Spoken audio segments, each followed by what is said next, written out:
স্বাগত ডিভিসি সংবাদে। আপনাদের সাথে আছি আমি সুনন্দা রায়চৌধুরী। 15 বছরে আওয়ামী লীগের শাসনামলে প্রতি বছর পাচার হয়েছে প্রায় 2 লাখ কোটি টাকা। শ্বেতপত্র প্রণয়ন কমিটির 3 মাসের অনুসন্ধান প্রতিবেদনে এই তথ্য উঠে এসেছে। এ নিয়ে আজ সোমবার সকাল 11টায় আগারগাঁও প্ল্যানিং কমিশনে মিডিয়া ব্রিফিংয়ের আয়োজন করেছে শ্বেতপত্র প্রণয়ন কমিটি। প্রেস ব্রিফিংয়ে বাংলাদেশের বিদ্যমান অর্থনৈতিক অবস্থা উপস্থাপন করবে কমিটি। গতকাল রবিবার দুপুরে প্রধান উপদেষ্টার কার্যালয়ে ডক্টর মোহাম্মদ ইউনূসের কাছে শ্বেতপত্র প্রণয়ন কমিটি প্রতিবেদন জমা দেয়। 30 অধ্যায়ের 400 পৃষ্ঠার শ্বেতপত্রে উঠে এসেছে শেখ হাসিনা সরকারের অনিয়ম, দুর্নীতি আর লুণ্ঠনের চিত্র। তুলে ধরে বলা হয়, 15 বছরে বার্ষিক উন্নয়ন কর্মসূচিতে 7 লাখ কোটি টাকার বেশি ব্যয় হয়েছে এবং এর 40% অর্থ আমলারা লুটপাট করেছে।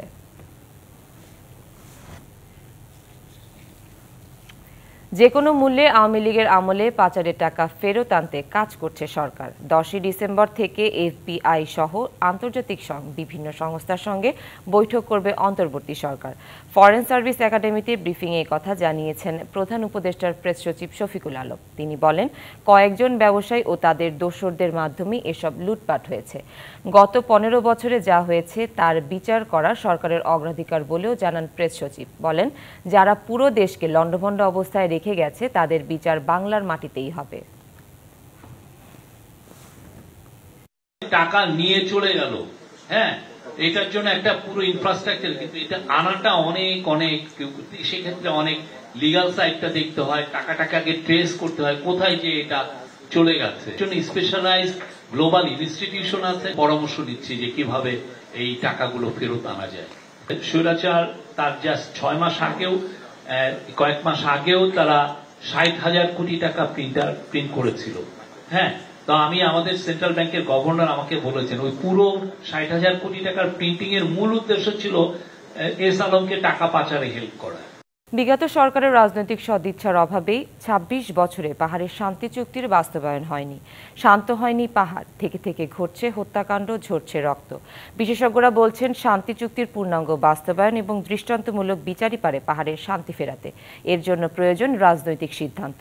পাহাড়ের মানুষের দীর্ঘদিনের আকাঙ্ক্ষা, অন্তর্বর্তী সরকার শান্তি চুক্তি বাস্তবায়নে গতি আনবে। খাগড়াছড়ি চলতি বছরের 16 সেপ্টেম্বর ভোরে মোটরসাইকেল চোর সন্দেহে পিটুনিতে যুবকের মৃত্যু হয়। এই হত্যাকাণ্ড কেন্দ্র করে হঠাৎ অশান্ত হয়ে ওঠে 3 পার্বত্য জেলা। পেছনে রাজনৈতিক কারণ থাকতে পারে বলে মনে করছেন পাহাড়ের বাসিন্দারা। বিভিন্ন সূত্র থেকে পাওয়া তথ্য বলছে, শান্তি চুক্তি হওয়ার পরেও পাহাড়ে সশস্ত্র সন্ত্রাসীদের হাতে 1315 জন নিহত হয়েছেন। এসবের একটি ঘটনারও বিচার হয়নি। শান্তি চুক্তি পুরোপুরি বাস্তবায়ন না হওয়ায় গত 27 বছরে 6টি আঞ্চলিক দলের সৃষ্টি হয়েছে পাহাড়ে। এসব দল নিজেরাও অভ্যন্তরীণ বিরোধে জড়াচ্ছে। অশান্ত হচ্ছে পাহাড়। চুক্তির বয়স আমার বয়সের থেকে অনেক বেশি। এখনো আমাকে এই চুক্তির বাস্তবায়ন নিয়ে কথা বলতে হচ্ছে, আন্দোলন করতে হচ্ছে। ভূমি সমস্যা সমাধানের লক্ষ্যে ভূমি কমিশন 2001 সালে গঠন করা হলেও এখনো কোনো কার্যকর নেই। চুক্তির সুফল পাওয়ার কথা ছিল, কিন্তু আমাকে বলতে হচ্ছে এখন চুক্তির বাস্তবায়ন হয়নি। পাহাড়ে শান্তি প্রতিষ্ঠায় যুক্ত ছিলেন এমন সাবেক সেনা কর্মকর্তারা সবসময় চুক্তির সব ধারা বাস্তবায়ন সহ ভূমি বিরোধ নিষ্পত্তিতে জোর দিয়েছেন। বিগত 15 বছরে বিগত সরকার শান্তি চুক্তি পূর্ণভাবে বাস্তবায়ন করার ব্যাপারে অতটুকু মনোযোগী ছিল না। ভূমি মালিকানা নিয়ে কিছু কনফিউশন আছে, but every problem is solvable. এটার জন্য জাতীয়ভাবে উদ্যোগ নিতে হবে, বাংলাদেশের সকল রাজনৈতিক দলগুলোকে সম্পৃক্ত করতে হবে। পার্বত্য চট্টগ্রামে যে আঞ্চলিক দলগুলো আছে, সবগুলো দলকে একত্রিত করে আলোচনা সাপেক্ষে এটা সমাধান করতে হবে। পলিটিক্যালি কিন্তু এটা আগাতে হবে। সেনাবাহিনী দিয়েও এটা পুরোপুরি বাস্তবায়ন করা যাবে না, আবার প্রেশার দিয়েও করা যাবে না, এটাকে পুরোপুরি করতে হবে পলিটিক্যালি। সো আমার মনে হয় this is the right time, যে এখন যদি দুপক্ষই একটু ছাড় দিয়ে আলোচনা টেবিলে বসে, আমার মনে হয় এটা একটা আমরা পজিটিভ একটা রেজাল্ট অবশ্যই আমরা পাবো। পাহাড়ের নেতৃত্ব বলছে, বিগত সরকারের সদিচ্ছার অভাবেই শান্তি চুক্তির বাস্তবায়ন অধরাই রয়ে গেছে। ভূমি কমিশন গঠিত হয়েছে ঠিক, কিন্তু ভূমি কমিশনের যে কাজগুলো যেটা করার দরকার তার কোনো যে গতি ঠিক সেরকম উল্লেখযোগ্য কোনো অগ্রগতি বা যে কার্যকলাপ সম্পাদন হওয়ার কথা সেগুলো আমরা দেখতেছি। বিশেষ পুলিশ বাহিনী করার কথা আইন শৃঙ্খলা ব্যাপারে, তাও তো আমরা তেমন কোনো আমাদের নজরে পড়তেছি। কিন্তু আমরা আশা ছাড়ি নাই আমরা কিন্তু আমাদের উদ্যোগ বা আমাদের চেষ্টা কিন্তু আমরা অব্যাহত রাখব। পাহাড়ের পরিস্থিতি উন্নয়নে কাজ করবে অন্তর্বর্তী সরকার, বিশ্বাস করেন স্থানীয়রা। তারা বলছেন, পাহাড়ের মানুষ বঞ্চিতের মধ্যেও বেশি বঞ্চিত, বৈষম্যের মধ্যে আরও বেশি মাত্রায় বৈষম্যের শিকার। Rajib Ghosh, DBC news, Dhaka. ঢাকা সিলেট, ঢাকা চট্টগ্রাম সহ পূর্বাঞ্চলে গুরুত্বপূর্ণ 51 কিলোমিটার রেল সড়ক আছে নরসিংদী জেলায়। তবে যাত্রীচাপ থাকলেও প্রায় 3 বছর ধরে অকার্যকর নরসিংদীর ঘোড়াশাল, আমিরগঞ্জ ও শ্রীনিধি রেল স্টেশন। নেই স্টেশন মাস্টার, টিকিট কাউন্টার সহ কোনো সুযোগ সুবিধা। ফলে ভোগান্তির পাশাপাশি ঘটছে দুর্ঘটনা।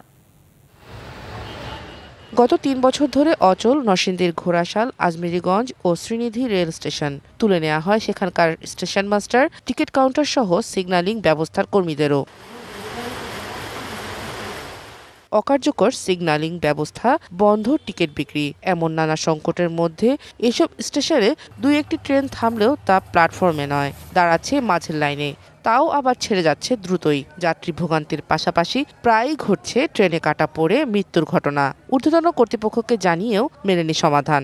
হঠাৎ করে স্টেশন মাস্টার ক্লোজ করা হয়েছে এবং এখানে শুধু 2টা লোকাল ট্রেন আপ ডাউন 4বার এখানে স্টপেজ হয়। কিছুদিন আগে একজন লেবার সিগন্যাল লাইটটা না থাকার কারণে সেই দুর্ঘটনার কবলে পড়ে সে মারা যায়। সবার কাছে জিনিসটা অবগত করছি, জানার পরেও কেন ওনারা ব্যবস্থা নিতেছেন না? অবিলম্বে যাতে এই স্টেশনের সমস্যার সমাধান করার জন্য বিভিন্ন উদ্যোগ নেওয়া হয়। নরসিংদী রেল স্টেশনের মাস্টার জানিয়েছেন, মাস্টার সংকটের কারণেই অকার্যকর এই 3টি স্টেশন। স্টেশন মাস্টার নিয়োগ হয়েছিল 500 নিয়োগ হওয়ার পর 250 স্টেশন মাস্টার চাকরি ছেড়ে চলে যায়। কারণ এটা নাই ডিউটি আছে, ছুটি নাই, বন্ধ নাই, স্কেল কম। পুনরায় স্টেশন মাস্টার নিয়োগ না হওয়া পর্যন্ত স্টেশন চালু করা সম্ভব হবে না আমি মনে করি। জনদুর্ভোগ লাঘবে দ্রুত 3টি রেল স্টেশন সচল করার দাবি এই অঞ্চলের মানুষের। DBC news desk. জামালপুরের পলিশা গ্রামে প্রায় 3 কোটি টাকা ব্যয় নির্মাণ করা হয়েছে 2টি অপরিকল্পিত সেতু। 5 ফুট উঁচু সেতুর 2 পাশে অ্যাপ্রোচ সড়ক না থাকায় মই দিয়েই সেতু পারাপার হতে হচ্ছে স্থানীয়দের। এতে অনেক সময় ঘটছে অনাকাঙ্ক্ষিত দুর্ঘটনা, ফলে উপকারের বদলে পোহাতে হচ্ছে ভোগান্তি। এলজিইডি বলছে এরই মধ্যে বরাদ্দ মিলেছে, কাজ শুরু হবে শিগগিরই। জামালপুরের মাদারগঞ্জ উপজেলার পলিশা গ্রামের বুক চিড়ে বয়ে গেছে সরু খাল। একসময় এই খাল দিয়ে নৌকা চলাচল করলেও এখন তা সোনালী অতীত। খালের একাংশ ভরাট করে রাস্তা নির্মাণ করায় প্রবাহ বন্ধ হয়ে খালটি এখন মৃতপ্রায়। খাল পারাপারের জন্য আধা কিলোমিটারের মধ্যে ছোট 2টি সেতু নির্মাণ করা হয়েছে। তবে ছোট যানবাহন পারাপার হলেও বড় যানবাহন চলাচলের অনুপযোগী সেতু 2টি। তারপরও 2 বছর আগে একই খালের উপর প্রায় 3 কোটি টাকা ব্যয়ে সেতু নির্মাণের উদ্যোগ নেয় এলজিইডি। চলতি বছরের ফেব্রুয়ারি মাসে সেতুর মূল অবকাঠামোর কাজ শেষ হলেও নকশায় ভুল থাকায় সেতুটিতে রাখা হয়নি বিকল্প রাস্তার ব্যবস্থা। ফলে ঝুঁকি নিয়েই মই বেয়ে সেতু পারাপার হচ্ছেন স্থানীয়রা। এতে অনেক সময় ঘটছে দুর্ঘটনাও। খালের মধ্যে বিজি দিচ্ছে কত উগারের জন্য, 1 বছর মধ্যে আর যা পুলিশ তার উঠন যায় না। খালের হিসেবে ব্রিজটা আরো সেও করা কাম ছিল, না হলেও 2-2.5 ফিট, তাইলে ব্রিজটা ভালো হইতো। সেতুর ঠিকাদারি প্রতিষ্ঠান জানায়, নতুন করে 35 লাখ টাকা বরাদ্দ পাওয়ায় দ্রুত কাজ শুরুর কথা। এই ব্রিজে প্রথম জন করা হয়েছে তখন এটা ইভেস্টটা ছিল না, এটা আবার ঢাকাতে ইভেস্ট করে আনতে এই প্রায় 6 মাস সময় লাগলো আর কি। এই মুহূর্তে ঠিকাদার মাল সময় ফেলাইছে, আবার এটা কাজটা সমাপ্ত করার জন্য চেষ্টা করব। এদিকে এলজিইডি বলছে নতুন নকশা করে আবারও নেওয়া হয়েছে কাজ শুরুর উদ্যোগ। ডিজাইন সংক্রান্ত জটিলতার কারণে, ডিজাইন ত্রুটির কারণে এটি সদর দপ্তরে আমাদের ডিজাইন নিয়ন্ত্রণের সহায়তা নেওয়া হয়। এই ব্রিজের অ্যাপ্রোচটা যাতে মিলানো যায় সেই জন্য আবার পুনরায় তারা ডিজাইন করেন। তিক্ততা পেরিয়ে অল্প সময়ের মধ্যে সবার উপকারে উন্মুক্ত হবে সেতুটি, এমনটাই প্রত্যাশা এলাকাবাসীর। DBC news desk. চট্টগ্রাম বন্দরে চলতি অর্থ বছরের প্রথম 4 মাসে কন্টেইনার ওঠানামা প্রায় 6.5% বাড়লেও কমেছে কার্গোতে আনা পণ্যের পরিমাণ। জাহাজ আসার সংখ্যা ও কার্গো হ্যান্ডলিং কিছুটা কম হলেও কন্টেইনার ওঠানো নামানোর সংখ্যা বেড়ে যাওয়া ও জাহাজের গড় অবস্থানকাল কমে আসাকে ইতিবাচক দেখছেন বন্দর সংশ্লিষ্টরা। চলতি অর্থবছরে জুলাই থেকে অক্টোবর পর্যন্ত 4 মাসে আমদানি ও রপ্তানি মিলিয়ে চট্টগ্রাম বন্দরে উঠানামা হয়েছে 11,01,917 টিউএস কন্টেনার। 2023 সালের একই সময়ে 10,30,757 টিউএস আর 2022 সালে কন্টেনার হ্যান্ডলিংয়ের সংখ্যা ছিল 10,23,739। গেল 4 মাসে বন্দরে খোলা পণ্য হ্যান্ডলিং হয়েছে 3,91,16,502 মেট্রিক টন। 2023 সালের একই সময়ে কার্গো হ্যান্ডলিং 4,06,16,283 টন আর 2022 সালে হয়েছিল 3,98,29,362 টন। গত 4 মাসে জাহাজ এসেছে 1,281, যা গত বছরের এই সময়ের তুলনায় 111টি কম। আর 2022 সালের বন্দরে আসা জাহাজের সংখ্যা ছিল 1,460টি। কন্টেনার হ্যান্ডলিং বাড়ায় বন্দরের সক্ষমতা বৃদ্ধি ও অগ্রগতির সূচক বলে মনে করেন বন্দরের সচিব। আমাদের এখানে কোনো রকম এখন কার্গো জট, কন্টেনার জট নাই। আর আমরা চাই অবডক থেকে 100% FCL LCL কন্টেনার ডেলিভারি দেওয়ার ব্যাপারে আমরা এনবিআরকে অনুরোধ করেছি। এই অবস্থাকে দেশের অর্থনীতির জন্য সুখবর বলছেন বন্দর ব্যবহারকারীরা। এই সব দিক মিলিয়ে চট্টগ্রাম বন্দর এখন বেশ একটা ভালো অবস্থানে আছেন এবং আমাদের সামনে যে রমজান উপলক্ষে যে আমাদের আমদানি পণ্য পাশাপাশি রপ্তানির যে পাশাপাশি চাপ, সেটিকে কিন্তু মোকাবেলা করার জন্য ইতিমধ্যে কিন্তু বন্দর সহ যারা বন্দর ব্যবহারকারী আছেন তাদের একটি প্রস্তুতি ইতিমধ্যে নেওয়া হয়েছে এবং অর্থনীতিতে, আমাদের জাতীয় অর্থনীতিতে একটি ভালো ভূমিকা রাখতে পারবো। জোয়ার ভাটার উপর নির্ভরশীল দেশের প্রধান এই সমুদ্র বন্দরে জাহাজের গড় অবস্থানকাল 1 থেকে 1.5 দিনে নেমে আসায় গতি বেড়েছে বন্দরের কার্যক্রমও। মাসুদুল হক, ডিবিসি নিউজ, চট্টগ্রাম। নাটোরের নলডাঙ্গা উপজেলার ঠাকুরলক্ষ্মী সহ আশেপাশের এলাকাতে মাঠগুলোর এখন চোখে পড়ে শুধু পেঁয়াজ রোপণের দৃশ্য। পণ্যটির আকাশ ছোঁয়া দাম হওয়ায় এই কাজে ঝুঁকেছে নাটোরের কৃষকরা। বীজ, সার ও কীটনাশকের দাম বৃদ্ধি সত্ত্বেও বিভিন্ন মাঠে পেঁয়াজ চাষের ধুম পড়েছে। কৃষকের মুখে হাসি ফোটাতে সহযোগিতার হাত বাড়িয়ে দিয়েছে কৃষি বিভাগ। আশ্বাস মিলেছে কৃষি উপকরণ প্রদানেরও। নাটোরের চলন বিল, হালতি বিল সহ নলডাঙ্গার ছোট বড় প্রায় সব মাঠে চলছে কন্দ পেঁয়াজ রোপণের কাজ। গত মৌসুমে শেষের দিকে এসে পেঁয়াজের ব্যাপক মূল্য বৃদ্ধিতে পেঁয়াজ রোপণে উৎসাহী হয়েছে নাটোরের কৃষকরা। উঁচু মাঠগুলোতেও অন্যান্য রবি ফসলের পরিবর্তে পেঁয়াজ চাষে ঝুঁকছে তারা। উৎপাদন হয় 50, 60, 70 মণ হারেও হয়। 60 মণ পেঁয়াজ যদি হয় তাহলে 2,000 টাকা মণ বেচলে বলে 1,20,000 টাকা হয়। দাম বেশি বাজারে পাচ্ছি, অথচ আমরা এই ক্ষেত করে লেদে বিক্রি করে খুব লাভবান হতে পারছি না আমরা। চলতি বছরে ভালো দাম পাওয়া ও অনুকূল আবহাওয়া থাকায় পেঁয়াজের চাষ লক্ষ্যমাত্রা ছাড়িয়ে যাওয়ার সম্ভাবনা রয়েছে। তাই পেঁয়াজ চাষে চাষিদের কৃষি উপকরণ প্রদান সহ দেয়া হচ্ছে নানা পরামর্শ। আমরা মাঠে দেখছি যে জমিগুলোতে গত বছর সরিষা করা হচ্ছিল, সেই জমিতেও এবার মানুষ পেঁয়াজ রোপণের জন্য প্রস্তুত করছে। মানুষ যে পরিমাণ পেঁয়াজ রোপণ করছে বা পেঁয়াজের কন্দ এবং চারা রোপণ করবে, তাতে করে 2630 হেক্টর পার হয়ে প্রায় 3,000 বা 3,500 হেক্টর জমিতে পেঁয়াজ রোপণ করা হবে। উপযুক্ত মূল্য থাকলে নাটোরে উৎপাদিত পেঁয়াজ জেলার চাহিদা মিটিয়ে দেশের বিভিন্ন জেলায় পাঠানো যাবে বলে আশা করছে কৃষকরা। এবছর জেলায় প্রায় 4,810 হেক্টর জমিতে পেঁয়াজ চাষের লক্ষ্যমাত্রা ধরা হয়েছে। DBC news desk. রাজবাড়ীতে বিএডিসির সরবরাহ করা পেঁয়াজের বীজে ক্ষতিগ্রস্ত অনেক কৃষক। বীজ অঙ্কুরোদ্গম না হওয়ায় পেঁয়াজ উৎপাদনের শুরুতে বিপর্যয়ে পড়েন 4,000 কৃষক। ফলে এবছর 7 থেকে 8,000 হেক্টর জমিতে পেঁয়াজের আবাদ কম হওয়ার শঙ্কা তৈরি হয়েছে।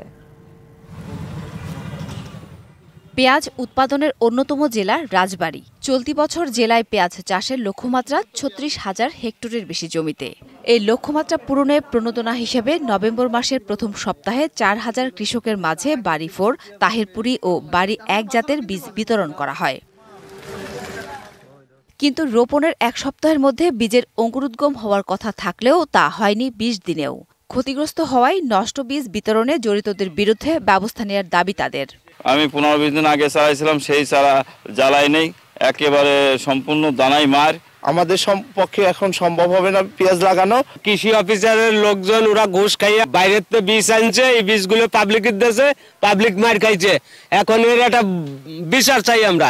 মাঠ পরিদর্শনে বীজে সমস্যা পাওয়ার কথা স্বীকার করেন বীজ প্রত্যয়ন কর্মকর্তা। পাংশা দেখেছি, আর কালোখালী দেখেছি, সদর দেখেছি, এখন বালিগঞ্জ দেখলাম। সব জায়গায় একই রকম দেখলাম চিত্রটা। বাড়ি 4 টোটালি গজায়নি, তাহিরপুরি গজায়নি। যদিও কৃষি বিভাগ বলছে সমস্যার কারণ খতিয়ে দেখা হচ্ছে। এই পরিস্থিতিতেও ঘুরে দাঁড়াবে কৃষক, এমন প্রত্যাশাও তাদের। বীজের স্যাম্পল যেগুলো আছে, এগুলো আমরা আমাদের ঢাকা ঊর্ধ্বতন কর্তৃপক্ষের কাছে পাঠানো হচ্ছে। আর মাঠ ভিজিট করে মাঠের যে পরিস্থিতি, কৃষকের সমস্যা, এটা কি বীজের জন্য মূলত হয়েছে নাকি অন্য কোনো বিষয় আছে, এটা নিয়ে কাজ চলতেছে। 4টা উপজেলা আমরা করছি এবং সেখানে আমরা দেখছি যে আসলে কৃষক ক্ষতিগ্রস্ত এবং এই বিষয়ে আমরা রিপোর্ট করব।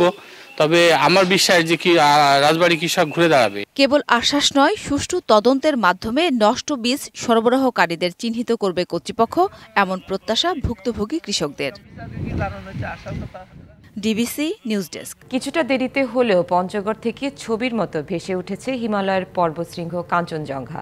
সূর্যের আলোক ছটায় ক্ষণে ক্ষণে রং পাল্টে মোহনীয় রূপ ছড়াচ্ছে, আর তা দেখতে শীত উপেক্ষা করে এ জেলায় ভিড় করছেন দেশের বিভিন্ন প্রান্তের পর্যটক। ভোরের আলো ফুটতেই পাহাড় চূড়ায় আলোকছটা, অন্ধকারের মধ্যেই উত্তরের আকাশে চকচক করতে থাকে কাঞ্চনজঙ্ঘা। ভোরে পোড়ামাটির রঙের দেখালেও বেলা বাড়ার সাথে সাথে কিছুটা ঝাপসা হয়ে আসে। কাঞ্চনজঙ্ঘাকে তখন দূর থেকে দেখে মনে হয় এক টুকরো মেঘ ঠায় দাঁড়িয়ে আছে। সূর্যকিরণের তারতম্যের কারণে কখনো লালচে, কখনো বেগুনি রঙের আভায় মোহনীয় হয়ে ওঠে হিমালয়ের দ্বিতীয় পর্বতশৃঙ্গটি। হাজার মাইল দূরে হলেও অক্টোবরের মাঝামাঝি থেকে নভেম্বরের মাঝামাঝি পঞ্চগড় থেকে দেখা মেলে মনোমুগ্ধকর কাঞ্চনজঙ্ঘা। তবে এবছর কিছুটা অপেক্ষার প্রহর গুনতে হয়েছে পর্যটকদের। হেমন্তের শেষের দিকে এসে মেঘমুক্ত আবহাওয়ায় উত্তরের আকাশে উঁকি দিয়েছে পর্বতশৃঙ্গটি। দুর্লভ দৃশ্য দেখে আর ছবি তুলতে পেরে অভিভূত পর্যটকরা। কাঞ্চনজঙ্ঘাটি অনেক সুন্দরভাবে তেঁতুলিয়া ডাকবাংলা থেকে দেখতে পেলাম। আসলে পাসপোর্ট ভিসা ছাড়াই বাংলাদেশ থেকেও যে কাঞ্চনজঙ্ঘা দেখা সম্ভব, সেটা তেঁতুলিয়াতে না আসলে কেউ বুঝতে পারবেন না। এটা আসলে ভাগ্যের বিষয় যে পৃথিবীর তৃতীয় উচ্চতম পর্বতশৃঙ্গ কাঞ্চনজঙ্ঘা হিমালয় এই জায়গা থেকে স্পষ্ট দেখা যায়। কাঞ্চনজঙ্ঘা দেখতে ওয়াচ টাওয়ার নির্মাণ সহ পর্যটক আকর্ষণে জেলার অন্যান্য দর্শনীয় স্থান সাজানোর পরিকল্পনা নিয়েছে প্রশাসন। সারা দেশের মানুষের কাছে আমাদের পঞ্চগড় জেলা সমতলের চা এবং কাঞ্চনজঙ্ঘার জন্য খুবই জনপ্রিয় এবং খুবই সুপরিচিত। সারা দেশের মধ্যে পঞ্চগড়ে সবার আগে শীত শুরু হয়। পর্যটকেরা এই জেলায় এসে যেন স্বাচ্ছন্দ্যে, নির্বিঘ্নে এবং নিরাপদে তাদের যে ভ্রমণ এটি যেন আনন্দদায়ক হয়, নিরাপদ হয়, সেটি নিশ্চিত করবার জন্য আমরা ইতিমধ্যে সকল ধরনের প্রস্তুতি গ্রহণ করেছি। তেঁতুলিয়া ডাকবাংলো সংলগ্ন মহানন্দা নদীর তীর, শালবাহান ও বোড়াবুড়ি ইউনিয়নের সীমান্তবর্তী গ্রামগুলো এবং সদর উপজেলার টিটিহিপাড়া থেকে সবচেয়ে ভালো দেখা যায় কাঞ্চনজঙ্ঘা। DBC news desk. আনন্দ উল্লাসে মৌলভীবাজারের শ্রীমঙ্গলে উদযাপিত হলো গারো সম্প্রদায়ের নবান্ন উৎসব ওয়ানগালা। নতুন ফসল ঘরে তোলার আগে সৃষ্টিকর্তাকে ধন্যবাদ জানানো হয় এই উৎসবে।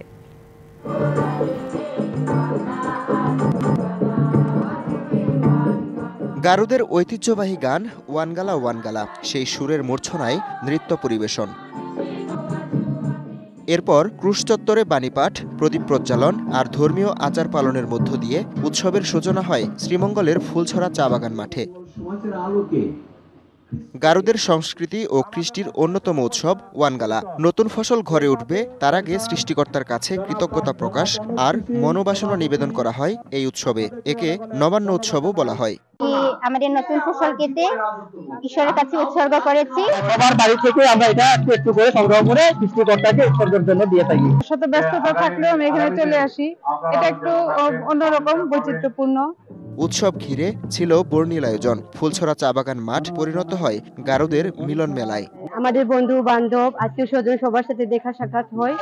সবাই একসাথে মিলিত হতে পারে এই ওয়ানগালা উৎসবে। এটা অনেক প্রাচীন থেকেই আমরা উদযাপন করে আসছি। আমাদের কৃষ্ণ রাজাকে আমরা উৎসর্গ করি, ওনাকে এই ফসল উৎসর্গ করার পরেই এটা আমরা গ্রহণ করে থাকতাম, বা এখনো যেটা আমরা ধরে রাখার চেষ্টা করছি। প্রকৃতি পূজারী গারুরা সময়ের পরিক্রমায় খ্রিস্টান ধর্মে দীক্ষিত হন। একসময় তারা নতুন ফসল কেটে শস্য দেবতাকে উৎসর্গ করে ওয়ানগালা পালন করত, তবে এখন উৎসর্গ করা হয় যীশু খ্রিস্টকে। DBC news desk.